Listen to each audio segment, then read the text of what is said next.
Hello everyone, good morning, good afternoon, good evening, depending upon when you are watching this video lecture. After the completion of discussion on the first and almost the biggest head of income, salaries, let us move on to another head of income, that is income from house property. But before going to the contents of this head of income, let us understand what are the learning outcomes from this topic particularly. First of all, we should understand the meaning of income from house property and what types of incomes are chargeable under this head has to be identified from the provisions of the Act, and the concepts like composite rent, what is annual value of a property, how to calculate that, and computing the income from house property ultimately naturally will be the most important outcome of this chapter, and also to understand the tax treatment for recovery of unrealized rent or arrears of rent, how to treat that. All these things we will discuss in this chapter. If at all any property is a co-owned property, in case of co-ownership, how the treatment has to be and computations have to be, are supposed to be learned after the completion of this chapter. But most importantly, like the objective of any other head of income, the objective here also is to develop the ability to compute the income from house property according to the Income Tax Act provisions. While doing so, there will be many items. There will be many small requirements which we will have to understand anyway. So that is the broader outlook of this particular chapter or head of income, that is income from house property. But at the same time, before entering into the provisions and all, let us understand some of the features of this head of income which are unique. For example, if you take salaries as a head of income, what is the uniqueness of that? First uniqueness is it is only applicable to individuals.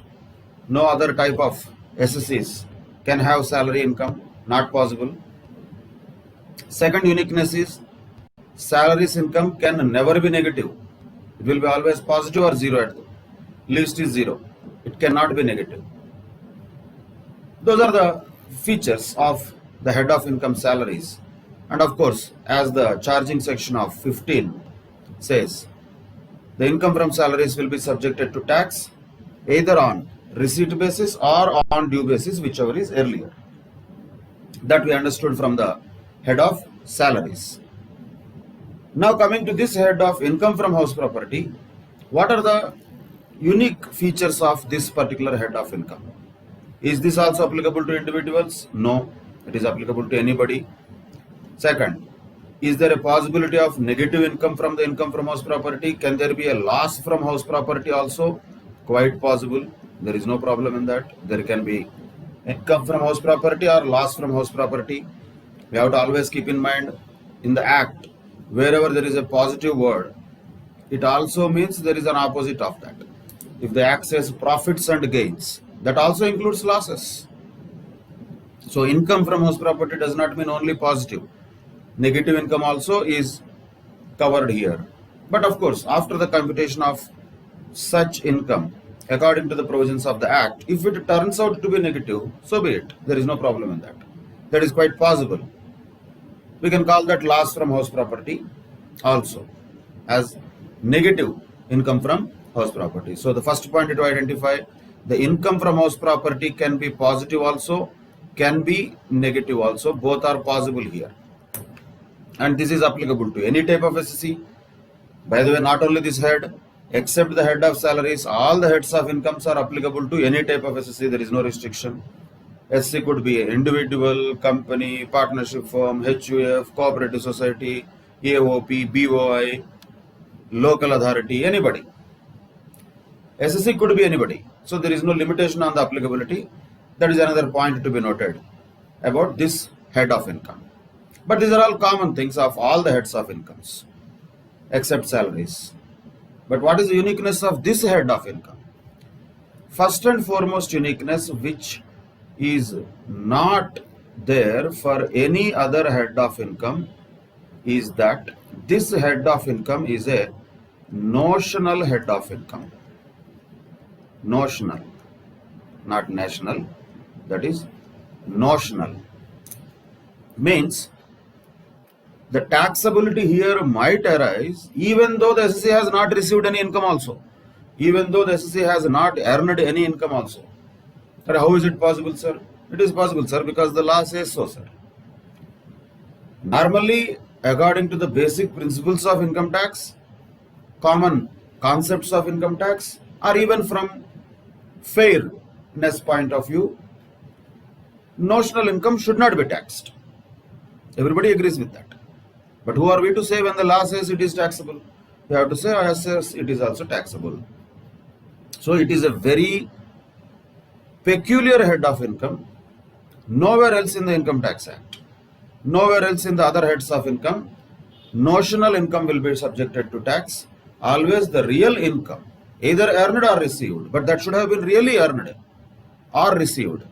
Then only income will be taxable under all the heads of incomes, whereas income from house property is such a head of income where even though there is no income earned or received, still there is a possibility of chargeability of tax. Possibility we are saying. Not that every house situated in India automatically will have to pay tax under this head. Not like that.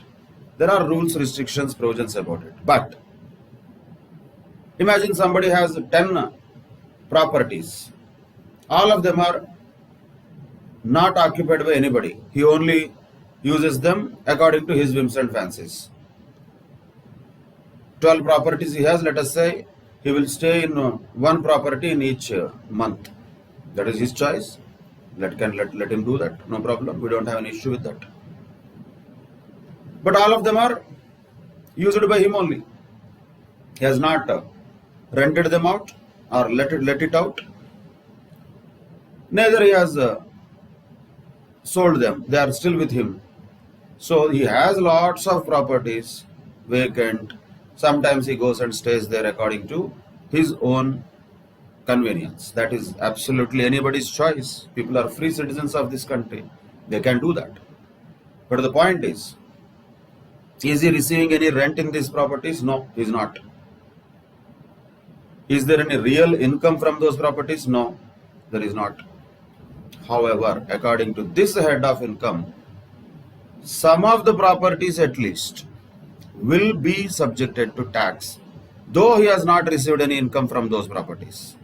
In our example, let us say, just for understanding purposes, if he has 12 properties, all of them are self-occupied. 12 properties he has. There are so many people, rich people, have too many properties. What we can do? He has. One of the SCs has this. So what the income from house property says is, 2 such properties can be considered as self-occupied and there is no problem. No need to pay tax on those 2 properties. But the remaining 10 properties, he has to pay tax. On what? No income he has received, but still he has to pay tax. Still that income from such house properties is subjected to tax. That is the first paradox we have to understand. When we say income here, not necessarily that income is really earned. Even notional income is also subjected to tax under this head of income. So that makes this head very, very unique. That is the major uniqueness of this head. It is a notional head of income. There is no necessity that the SSC has to really receive some rent, really receive some income from the properties. Sometimes, even though the SSC has not received any rent also, not earned any rent also, like in our example, still income from such properties might be taxable under this head of income. Then we cannot say, what income he has received, what will be taxable? That will come to know what will be taxable. What will be taxable is not the rent, The word here used is annual value. That is going to be taxable. So the point here to note, what is taxed under this head of income is not necessarily the income really. It can be the income earning capacity of the house. Income earning capacity is taxed here, not necessarily that income is really earned. That is the first point we have to keep in mind. That is the nature of this head of income. We like it, we don't like it, it is not fair, it is fair. All these discussions will not have any relevance. Why? Because it is the law. The law says, even if income is not earned, if a house property has income earning capacity, still it could be subjected to income tax under this head of income. When it will be subjected to, how it will be subjected to, how we have to calculate that, that is what we are going to learn in this chapter. We will definitely look at those provisions going forward in the upcoming sessions.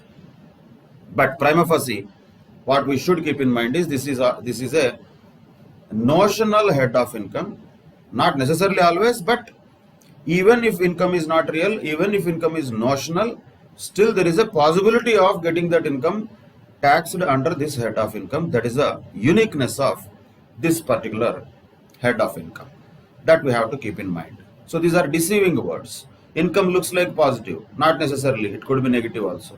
Income looks like real, not necessarily, it could be notional also. And another deceiving word in this name itself is house. This is a deceiving word. What is house? Normally if I ask, house is where we stay. That is what we call house, where people stay.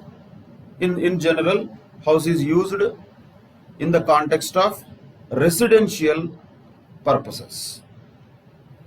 The head of income looks like that. The word used here is house property. Looks like we are talking about all residential properties. No, that is another point to be noted. This is not having any restriction. The property we are talking about, the house property, could be residential also, could be commercial also, even if it is industrial also, doesn't matter. The property could be any type of property, not necessarily a residential house property. We should not assume because of the name. Name is deceiving. Income is a word which is deceiving. But now we should understand there is a possibility of positive income also, negative income also. There is even a possibility of notional income also, which is not even an income. But still it could be taxable under this head of income. Same way, the word house is deceiving. Don't fall for that name. It could be residential or industrial or commercial, doesn't matter. House property is house property. The word house here should not be taken from its literal sense. It is not home or anything. We are talking about just a property. Then why a house property is used? Because there should be some construction.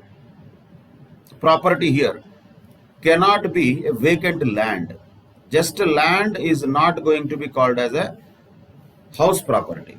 It could be a property. Vacant land is there. Can that be called as property in normal sense? Very much yes. But is that the property we are talking about here? No. That is not the property we are talking. We are talking about a house property which is a constructed property. But main thing to be noted is the purpose of that house property is immaterial. Whether it is used for residential purposes, industrial purposes, commercial purposes, whatever purpose it is used, that is immaterial. All of them will be falling under this head of income, that is income from house property. Because now that the topic has come, sir, what if this property is used for agricultural purposes? That would be exempt from tax. We will discuss that separately in the chapter of agricultural income. If at all this property is used for agricultural purposes, for example, in a farmland there is a house popularly called farmhouse, or there is an outhouse within a farmland, or there is a storeroom within the farmland which is used for storage of say fertilizers, etc. Whatever it is, if it is used for agricultural purposes, this house property, then it is not taxable. It is exempt from tax since it will be considered as if it is agricultural income under section 10(1). That anyway we will discuss in detail in the chapter or topic of agricultural income later. But because the topic has come, the purpose of house property other than agricultural purposes, any purpose it will be taxable, any purpose will come under the purview of this head of income, that is income from house property. These are the core aspects to be noted before we understand the provisions of this head of income, income from house property. What are those?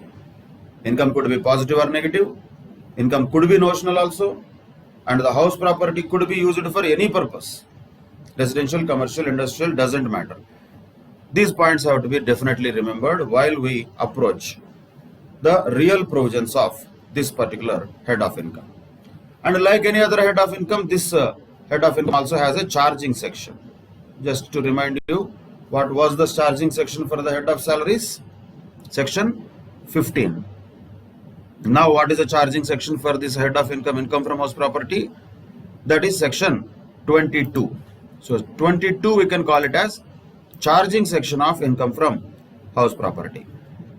So what is the income from house property? How it will be computed under this head of income? How the computation of income will happen?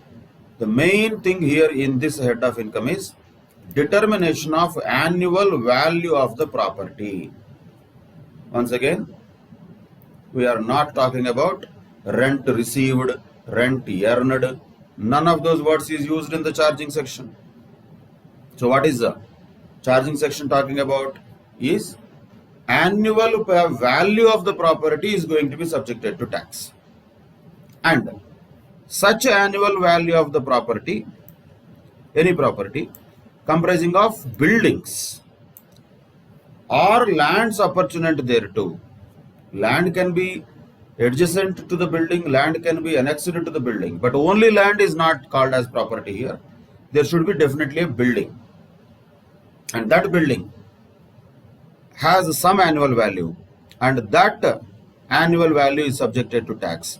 And not only that, that building has to be owned by the SSC. Then it is chargeable to tax under the head of income from house property. That is the charging section. So charging section literature is like this: the annual value of any property comprising of buildings or lands appertinent thereto, of which the SSC is the owner, that is subject to tax, chargeable to tax under this head of income from house property. There are many words used here. One is annual value. What is annual value? We will definitely determine under section 23 later. Definitely that is the most important aspect of this entire head of income. We'll come to that. But annual value of what? Annual value of a property. And what is property?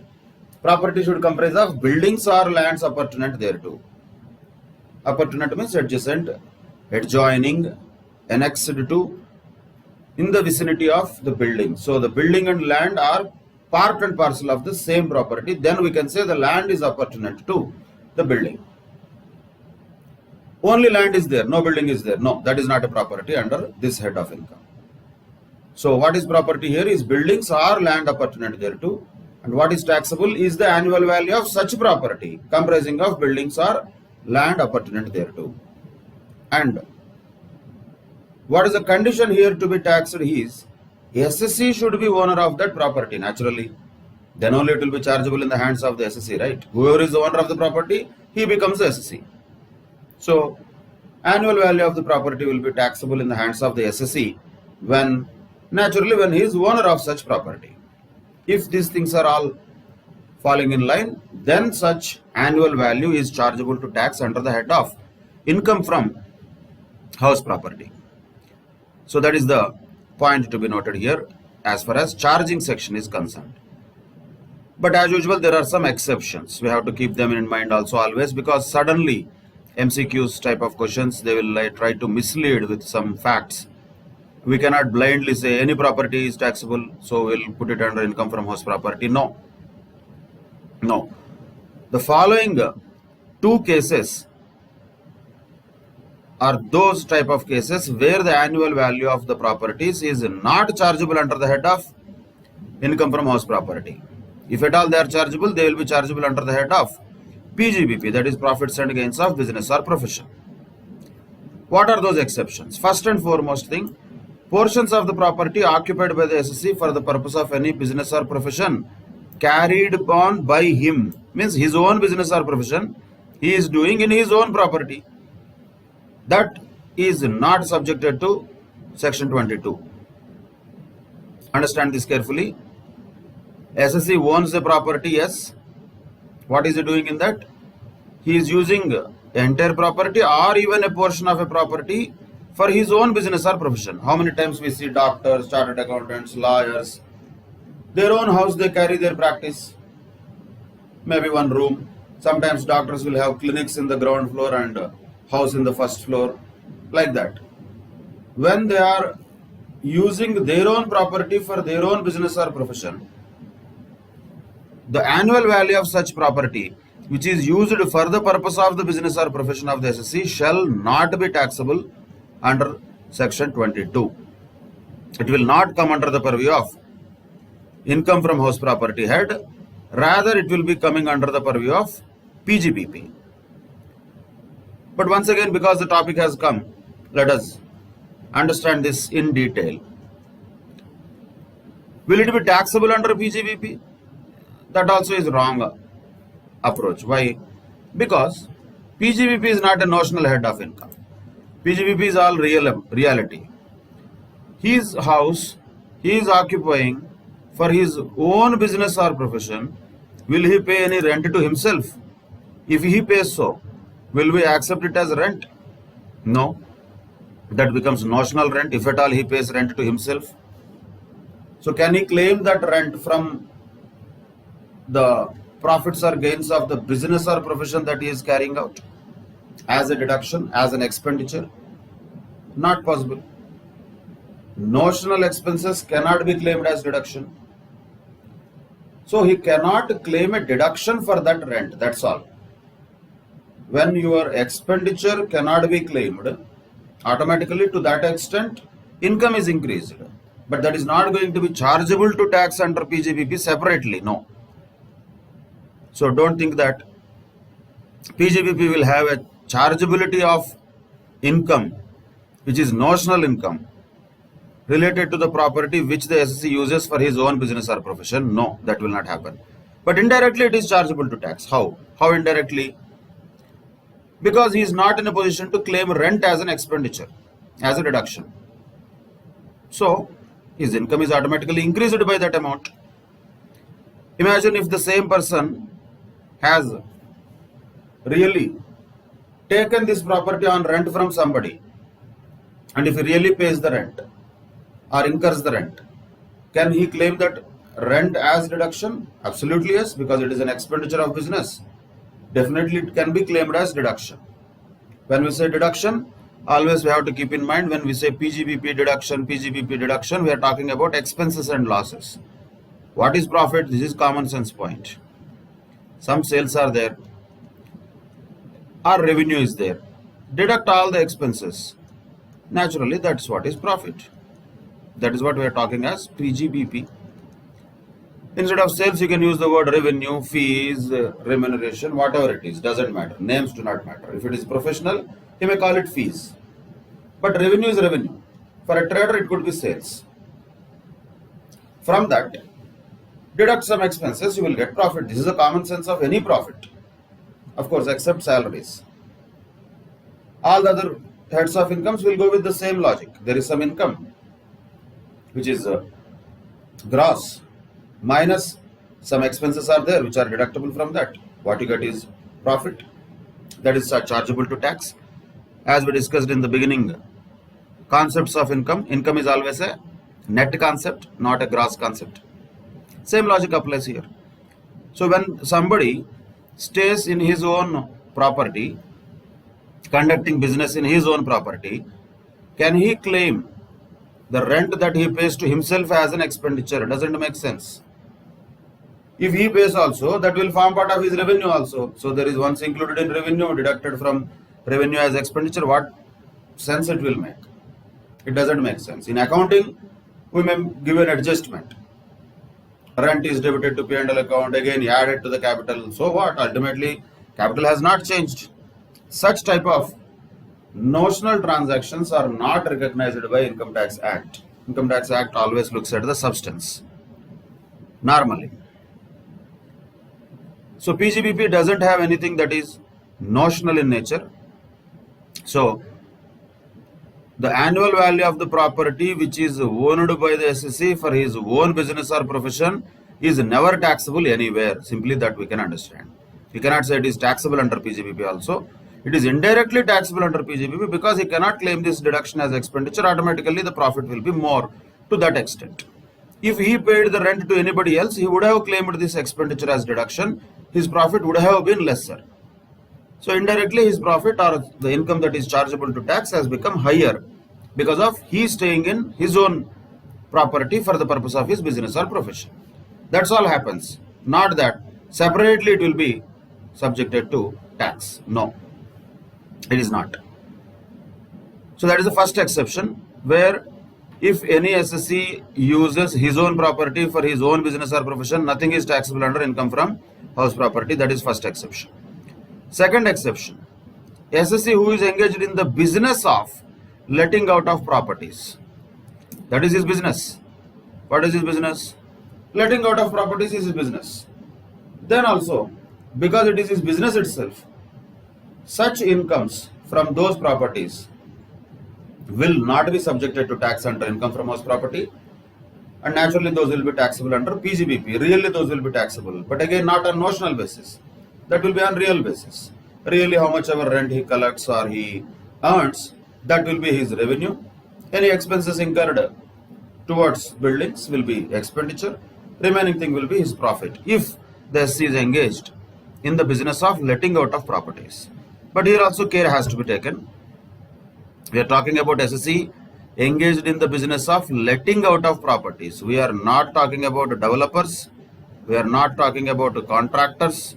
We are not talking about real estate companies. We are talking about particularly those people who are doing business of letting out of properties. Imagine if there is a developer who has house properties as a stock in trade. Means for any other normal trader, for a furniture dealer, furniture will be stock in trade. For a bookshop owner, books will be stock in trade. For a developer, for a real estate company, not the land real estate, we are talking about construction companies. For a such type of construction company, what will be stock in trade? Buildings will be stock in trade. Somebody constructs a 20-floored building with say 100 apartments. All the 100 apartments are his stock in trade. Like a furniture dealer sells the furniture, medical shop owner sells the medicines, he will sell those apartments. That is his business. Can you say that he is in the business of letting out of properties? No, that is not what we are talking. He is not in the business of letting out of properties. If somebody is having properties as a stock in trade, his business is not letting out of properties. His business is selling the properties, constructing and selling the properties. So be careful. Don't just jump to conclusions by looking at these names.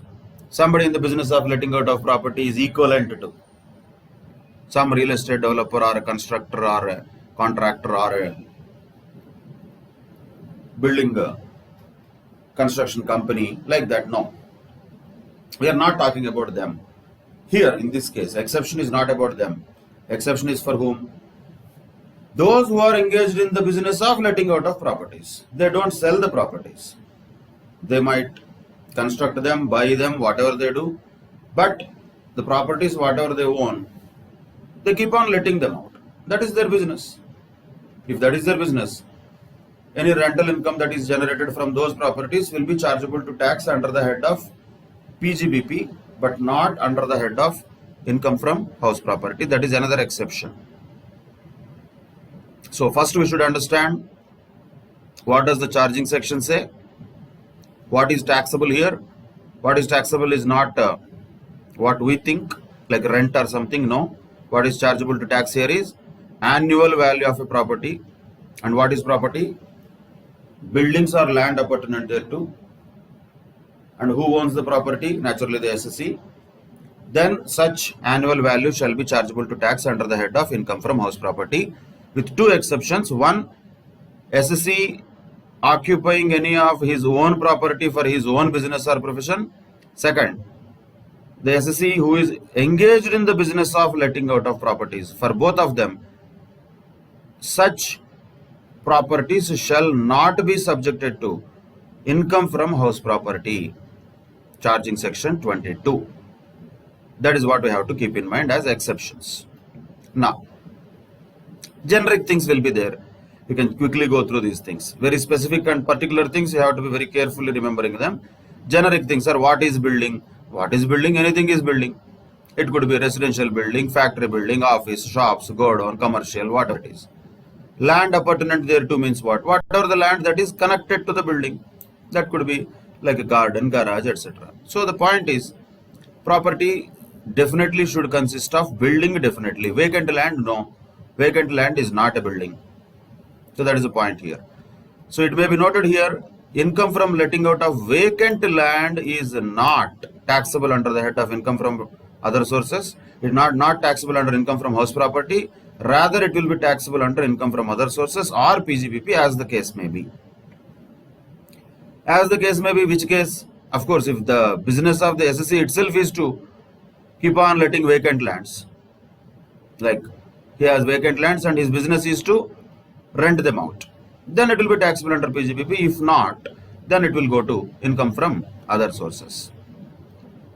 This logic will always have to apply. Every time we cannot ask the question and have the same answer, because answer is anyway same. When PGBP, when income from other sources will always be a question. When PGBP, if that is the business of the SSE, then PGBP. If it is not the business of SSE, just he has one land and he just let it out to somebody else, then it is not his business. So it will be chargeable to tax under income from other sources. But in any case, vacant land cannot be subjected to tax under income from house property head. Very important point. Building could be any type of building. Don't go by the name of house. House is a misleading word. Building could be any type of building, residential, factory, any building is building. Some construction done, that becomes building. Then one more condition is there. From the charging section itself, these conditions are all coming. Charging section also said what? The SSE must be owner of the property. Of course, yes. Owner of the property. Here, lot of litigation will come naturally, because ownership itself is litigation. How many cases will be there in India now, where the ownership is disputed? Thousands of them, lakhs of them will be there. So can that disputes be used as an excuse to evade tax from this head? No, that cannot be the case. So simply, who is a owner according to Income Tax Act? We don't worry really about the legal ownership. We have to look at the reality of that property, because we cannot go and see that. In any problem that we see, almost he is the owner of the property. So we will never get any situation where whether SSE is owner of the property or not. If he will be owner, then only we have a problem to solve. Same way in the salaries also, we will never get a situation whether SSE is employee or not. Of course he is employee, that is why he has some income. That is why we have to compute something under the head of salaries. So these things are practically debatable, practically litigation issues, grey areas, but that is all outside world, not for us. For us, it is a theory question, if at all, at the maximum. So first of all, the owner. Whoever is entitled to receive the income from that property is the owner. Is there any requirement that registration should happen? No, not required. Legally, registration did not happen in his name. Doesn't matter. Still, he might be owner. Ownership, should it be freehold ownership only, or even leasehold ownership is also okay? Both are okay. Ownership includes deemed ownership. We'll see that later. It is there as a separate discussion and a theory question. So at least from this, what we can assume is, what we can identify is, first of all, Income Tax Act does not worry about the legality of the ownership. It only looks at the substance over form. Once again, legal ownership does not matter. Beneficial owner is enough to be taxed from this particular head of income. So Income Tax Act does not bother about the legal ownership. It is enough that somebody has beneficial ownership. Beneficial ownership is enough. That is what we can conclude from all these points. And another sideline points, like this can be a MCQ type question. Somebody who owns the building need not also be the owner of the land upon which the building is standing, not necessarily. So somebody takes a land on lease, let us say for 40 years, and he constructs a building. Can we say that this person is owner of the building or not? Yes, we can say. Or can we say this person is owner of the land? No, he is not owner of the land. He just only rented out that land, leased that land for a long-term lease. Point is, does it matter? When we talk about income from house property, are we worried about building or land? We are only worried about building. The land is none of our business. Land is owned by SSC, not owned by SSC, we don't care. What should be owned by the SSC? The building should be owned by the SSC, which is called property here, not the land on which the building is standing. That may or may not be owned by the SSC. So even if a building is constructed on a leasehold land, still that building is considered to be owned by the SSC. That is the point here. And one more point, the SSC must be owner of the house property in the previous year. That's it. Then his income from house property related to the previous year will be subjected to tax in the assessment year. It doesn't matter whether he is owner in the assessment year or not. Naturally, 31st March 2020 completed, previous year 1920 completed. In May 2020, SSC has sold this property.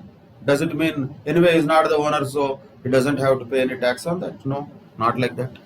Because ownership is when required, in the previous year. Nothing to do with assessment year. That is another common sense point, but that is also important thing. And this is also another theory question which was asked as a case-based question once in the examination. The title of ownership of the property sometimes will be under dispute, naturally. So many properties are there which are disputed properties in the court of law. Then it will be difficult to identify who should be the one against whom or for whom this chargeability of section 22 will attract. So here, who will take the decision as to the owner? Who will have the chargeability of section 22? That will be decided by the income tax department. In other words, the assessing officer will decide who has the ownership. So in case of a disputed ownership, the assessing officer has a power to decide upon who among the two contenders of the ownership title will be subjected to tax under section 22. That is a point here to be noted. By the way, this ownership is an important condition subject to certain exceptions like deemed ownership, disputed ownership, or sometimes even related to the collection of arrears of rent or unrealized rent later. Then the ownership does not matter. But under normal circumstances, these conditions should be satisfied for the chargeability of income under this head of income. First of all, the property should be a building and the SSC should be owner of the property. Of course, who is an owner is a different discussion, what we already had.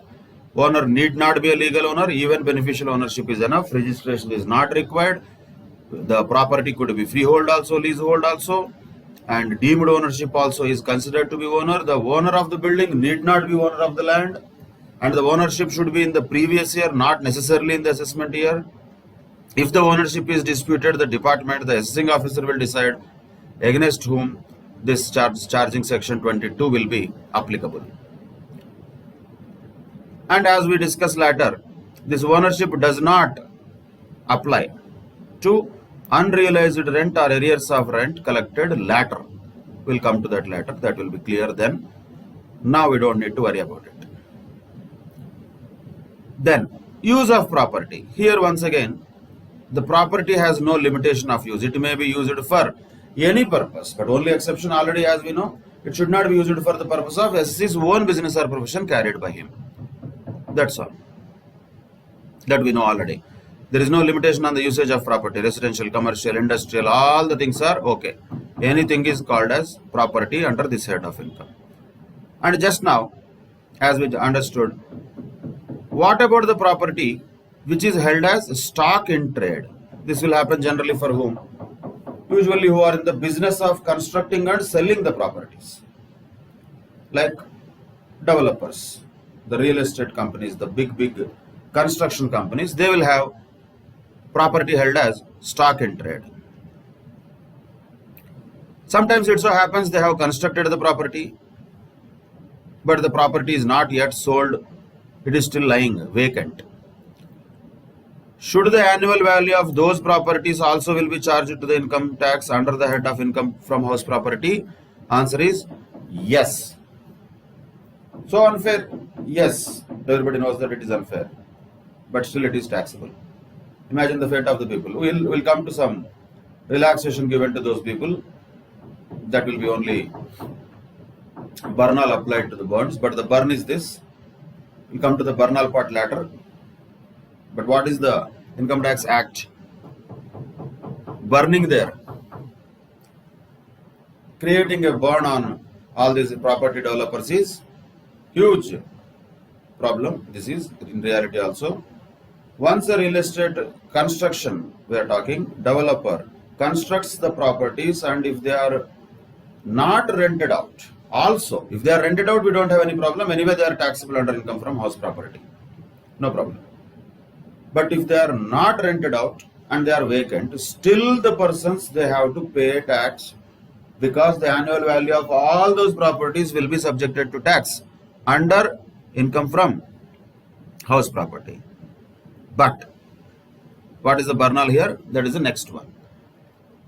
If the property which is held as stock in trade is there in the hands of any SSE who is holding that property as stock in trade, who is in the business of construction of house properties and selling them, such annual value of the properties will be treated as nil for a period of 2 years. 2 years from the end of the financial year, in which the certificate of completion of construction of the property is obtained from competent authority. Of course, if the property is not let out. If it is let out, anyway, it will be subjected to tax. But earlier, the situation was pathetic without this Bernal. Now, little bit of relaxation is given to them. What is the relaxation? Some developer has constructed the apartments up to 2 years from the end of the financial year in which the certificate of completion of construction is obtained. He doesn't have to consider the annual value of all those vacant properties. He can consider them as nil. No taxability, that means.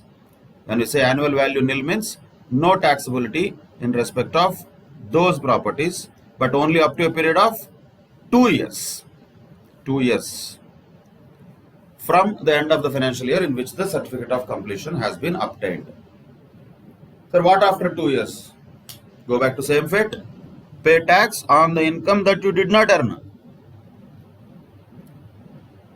You did not earn the income. On one hand, you have developed the properties, let us say some real estate developer, big one, from some wrong location, he has developed some 5,000 apartments. Each of them 1 crore, let us say 5,000 crores is the worth of all those things. He could sell only 3,000 apartments in that. Still 2,000 apartments are yet to be sold. He is trying. On one hand, he is not able to sell. Already he is in deep financial trouble and struggle. On top of it, what our Income Tax Act is telling, because these properties are vacant. These are all annual value of all these properties. Now, you consider that as your income under the head of income from house property. The Income Tax Act is telling. That is the draconian situation, particularly for those people who are holding the properties as stock in trade. It is a very pathetic situation for them, because on one hand they are not able to sell the properties, on the other hand they have to pay tax on the income that they did not earn. If somebody is asked to pay tax on the income that they earned, it is understandable. This income from house property is such a head of income. where it will ask the tax on the incomes which are not earned also. On these 2000 properties, what they earned? Nothing. They earned nothing. But still they have to pay tax on them as the annual value of the properties. Whatever the annual value of the properties are, those will be subjected to tax under this head of income from house property. But only relaxation is what? This relaxation is given only up to 2 years from the end of the financial year in which the certificate of completion of construction is obtained. That is a point to be noted. After 2 years, again, all the annual value of those properties which are lying with them as a stock in trade will be subjected to tax. Few years back, it was completely taxable. It was completely taxable. And before last year, this 2 was 1. Now in the recent amendment, this was made as 2 years. So definitely some relaxation is being extended to them, no doubt about it. But if we look at the reality, what relaxation we are talking about? On one hand, you are asking tax on the income that they have not earned by showing section 22. And on the other hand, you are telling, okay, don't worry, don't pay tax up to 2 years. So, the fairness of this situation, only the real world knows. Definitely it is not fair. But once again, law is law. Not necessarily that always the law will be fair to the SSCs. Every time. We have seen so many cases in the head of salaries also. Children education allowance, 100 rupees exemption. Hostel allowance, 300 rupees exemptions. Are those numbers fair? Are those numbers representing at least even 1% of the expenditure that people will actually put on those items? No. Those might be the numbers from 25 years back or 30 years back. Then also it would be very less. Now the 100 rupees, 300 rupees per month, what people will get? Nothing. But still the exemption amounts are so negligible, so minute amounts. Not fair. Meals, 50 rupees per meal only exemption. Not fair. They could have been increased. People like us can say that they should have been increased. Fine. We can talk about them 100 hours. Ultimately, law is law. We can understand that these type of areas are there which are not really sounding rational. We can understand that only. We cannot change the law. We have to just follow the law. So, remember the provisions and follow them, apply them in the problems as and when such a situation arises. This stock and trade thing is possible as an MCQ because this time period is important. Time period is only thing. See, up to 2 years from the end of the financial year in which the certificate of completion is obtained, nothing is taxable. After that, it will be taxable. So why this is important is 2 years is not from the date of completion. That is where the problem will confuse you. 2 years people will calculate from the date of completion. No, date of completion is not the date from which 2 years is calculated. From the end of the financial year in which the certificate of completion of construction has been obtained. For example, if completion certificate is obtained, let us say for just example, 1/4/2018. 1/4/2018 completion certificate has been obtained. 1/4/2018.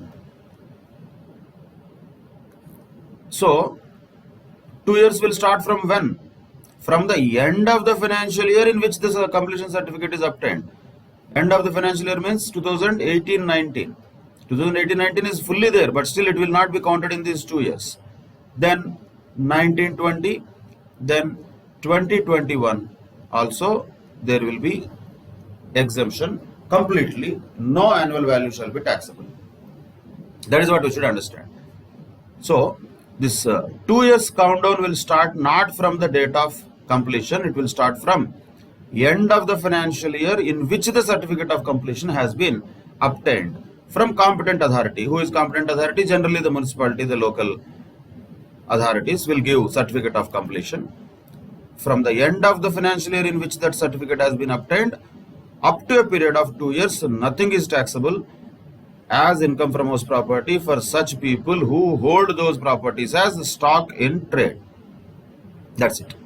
That is about some of the basic aspects of this head of income charging section 22. Now there is one more commonsensical point. We don't need to really worry about much on the provisional point. Composite rent. Composite rent, if it is there, what to do? Composite rent means what? Sometimes the rent may be charged by the owner in respect of building also, plus other assets also. Something like furniture or plant and machinery, or for other different services provided in the building sometimes, like lift, security, power backup, etc. For example, just for example, let us say a particular owner charges his tenant 20,000 rupees per month, example only, inclusive of furniture that has been provided by him. It's a furnished apartment, furnished house. So we are talking about income from house property, not from, now we are not interested in income from furniture. So ideally what we should do, we should reduce whatever the item or amount of furniture that is related to this rent. Let us say, imagine if it is 3,000, then income from house property will be 17,000. But the problem is how to find out this 3,000. That is a practical problem, none of our issues. But really to split this composite rent into rent related to house property, rent related to other assets or services is a practical difficulty. But possibility is there that there is a composite rent that has been charged. Same way, usually for many people, rent and maintenance will be separate. Rent will be separate. Maintenance expenses separately will be paid by people who stay in apartments and other places, particularly in cities like Hyderabad. But imagine if the rent includes maintenance and all. Imagine, if at all. So the rent itself is, say, same 20,000, but this includes all the other services provided by the owner to the tenant, including lift, security, generator, etc. Then ideally we should deduct whatever the amount which can be attributable to those value of services. Then income from house property should be only the remaining amount, ideally, yes. But the problem is how to identify the value of those services. But you don't worry about it. We don't have to worry about it. If it is given like this in the question, our great job is to reduce it from composite rent if they are separable. If they are separable. So point here is, depending upon the situation of the question only we have to treat. If it is not separable, completely it is also not possible to identify it as one portion as income from house property and it includes the assets also, that is a different story. So for that depends upon the circumstances. For a residential house, furnished house is provided, 20,000 per month is the rent. We cannot identify how much is the value of the furniture. Don't worry, 20,000 is income from house property. If we can identify the value of furniture to be 3,000 per month, then we deduct it to find out only 17,000 which is income from house property. So depends upon whether this value of the assets and services be measured or not. We don't have to measure it. Don't worry about measurement. It should be given in the question. But point is, if at all there is a composite rent which includes all these items, then it has to be split in the following manner naturally. Whatever the sum attributable to the use of the property shall be chargeable to tax under section 22, and the sum that is attributable to the other things that will be taxable under the head of PGBP or income from other sources, as the case may be. Always the answer is that, as the case may be. We don't know which case it is. So in this case, this 3,000 rupees per month can be subjected to tax under income from other sources of the owner, because his business is not to let out furniture and all. But if his business itself is to let out furniture, then it will be taxable under PGBP. That is a rare case. So for a normal person, furnished accommodation is rented out to a tenant and value of furniture is 3,000. How much is income from house property? How much is income from other sources? 17,000 is income from house property. 3,000 is income from other sources. Total amount is taxable, no problem in that. But only point is, out of this, how much under this head, how much under other head. Same logic here also.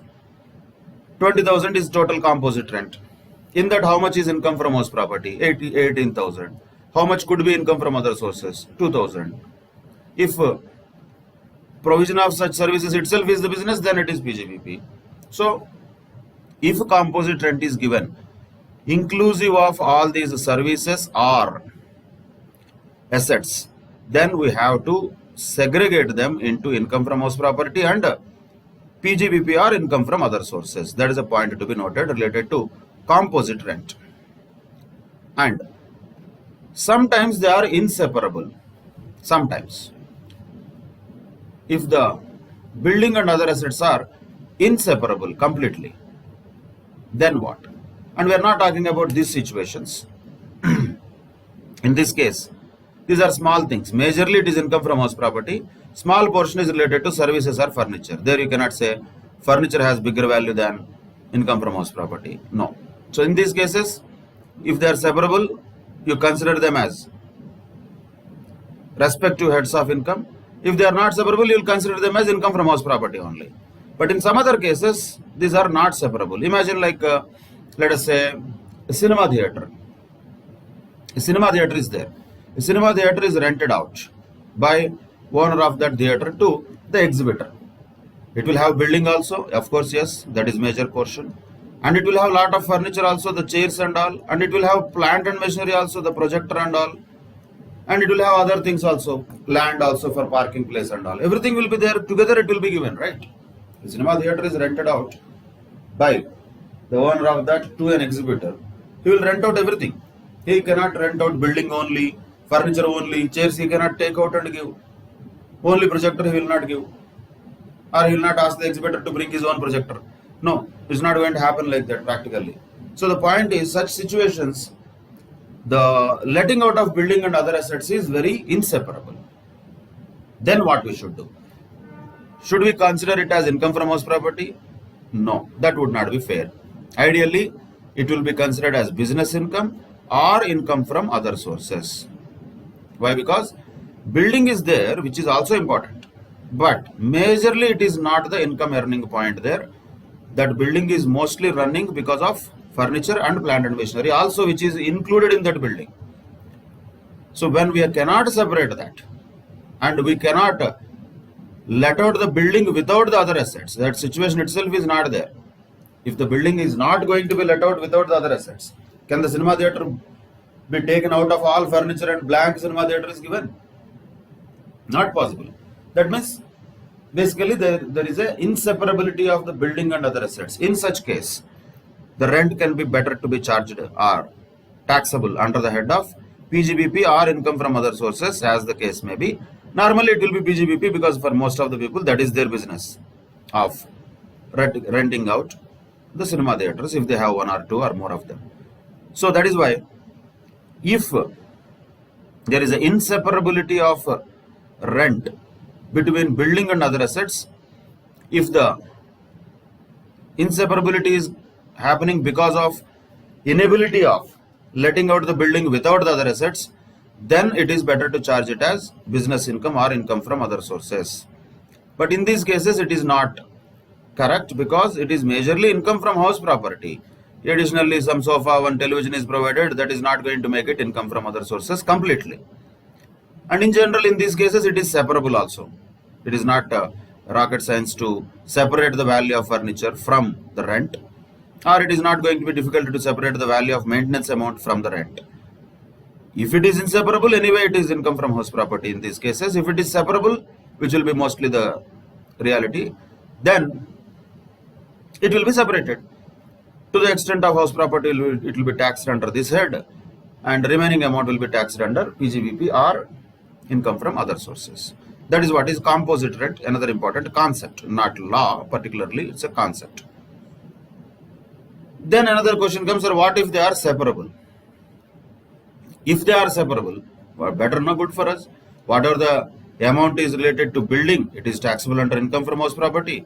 Whatever the amount is coming from letting out of other assets, it will be taxable under PGBP or income from other sources, as the case may be. If they are separable, separate them. What else we can tell the answer? If they are separable, separate them. If they are not separable, that is a problem. Then usually it will be taxable under the head of PGBP or income from other sources. See, most of the cases, bigger cinema halls or function halls for that matter, lot of function halls come with furniture. Furniture will be almost attached to that. You cannot take that out also. So the function hall will be given along with the furniture, along with the decoration sometimes. All the other services also sometimes are provided. Catering service is also provided. You have to take there only. You cannot take outside food there. All these rules will be there. A lot of function halls will have all these conditions. Then whatever the income that the function hall owner earns, how can he separate how much is coming from the building, how much is coming from catering service, how much is coming from decoration, how much is coming from furniture? He cannot. So what he will do doesn't matter. All the income is PGBP income. Don't worry about income from house property in such cases. That is the composite income, another important aspect to be remembered. And what if the house property is situated outside India? These are some questions which were given in the earlier exams also. Actually, there is nothing to discuss because there is no difference. Whether the house property is situated in India or outside India. In India, if at all it is situated, it will be taxable for everybody. We know that under residential status, ROR, RNOR, NR, everybody will get attracted to tax if the property is situated in India. But if the property is situated outside India, then only ROR will have the taxability. RNOR and NR will not have the taxability naturally because the property is not in India. Then, such income from house property, even though it is situated in India, is taxable in India, whether such income is brought to India or not. That is first point. Second point, in case of non-resident or RNOR is there, then if there is income from house property situated outside India, only it will be taxable if it is received in India. We know that also. So these 2 points are already known from the residential status chapter itself, nothing new. If it is ROR, anywhere in the world property is situated, that will be taxable. The income from such property will be taxable in India. If it is RNOR or NR, income from house property will be taxable if the property is situated in India or if it is received in India. Then it will be taxable in case of RNOR and NR. And computation of income from house property situated outside India is no different from computation of income from house property in India. It is all the same. At the maximum, what happens? In India, you receive the rent or you calculate the annual values in rupees. Outside India, you calculate in pounds, dollars or some other currency, whatever it is. So just conversion of that currency into Indian currency is not a big deal. The procedure for computation of income from house property is not different at all, irrespective of whether the property is situated in India or outside India. That is one more basic point to be remembered before we enter into the real segment of this income from house property head, that is computation of annual value. Entire chapter of income from house property, of course with the basic aspects that we already discussed, which are important as well to be remembered, but application is doubtful in all cases. But every question definitely related to this head of income, you have to calculate income from house property by calculating the annual value of the property only. So how to calculate annual value of the property? Once we know it, this chapter is more or less done. I would say at least 60% done. One section, chapter is over, almost over. That is the nature of this chapter. Small one, but important aspects to be identified. Particularly the special cases have to be identified. Normal computation of income from house property is a very mechanical procedural thing. You can just learn it in 1 hour and deal. This topic is over. But variety cases. What about composite rent? What about the property situated outside India? Like this. What about the property held as stock in trade? Like these items are also equally important. That is why special care has to be taken about those special items. But routine, normal calculation of income from a house property is a very pretty straightforward thing. That is nothing but computation of annual value of the house property, and how to do that we will discuss in the next session. Till then, take care. Bye bye. Thank you very much.